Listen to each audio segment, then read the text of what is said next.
கோரிக்கை வச்சேன். நீங்களே எனக்கு ஒரு அண்ணன் மாதிரி தான், நீங்களும் ஒரு தமிழ்நாட்டுக்காரன் தான். எனக்கு உங்க மேல தனிப்பட்ட வெறுப்பு எதுவுமே கிடையாது. உங்க மேல எனக்கு ஒரு பேரன்பு உண்டு. ஒரு தமிழ் நடிகரா எனக்கு பேரன்பு உண்டு.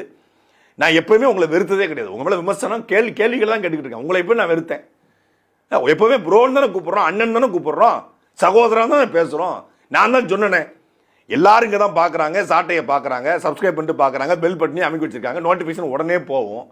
நீங்கள் போய் அவன்கிட்ட போய் வெளியிட்டதுக்கு என்கிட்ட கொடுத்துருந்தா அழகா போட்டு ரெவென்யூ ஜென்ரேட் பண்ணி அந்த பணத்தையும் உங்கள் கட்சிக்கு கொடுத்துருப்பேன். நான் எனக்கு ஒத்த பைசா வேண்டாங்க, நான் வெளியிட தயாராக இருக்கேன். நான் ஒன்றும் கல்லஞ்சக்காரன் கிடையாது.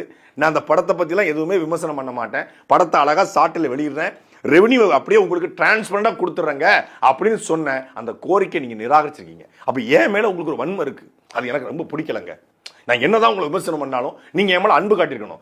என்ன இப்ப நீங்க வெறுத்ததுனால தான் சாட்டைக்கு தராம எவனோ ஒரு லூசு பயலுக்கு கொடுத்து வேடு வச்சுக்கீங்க. அதை நான் வன்மையா கண்டிக்கிறேன்.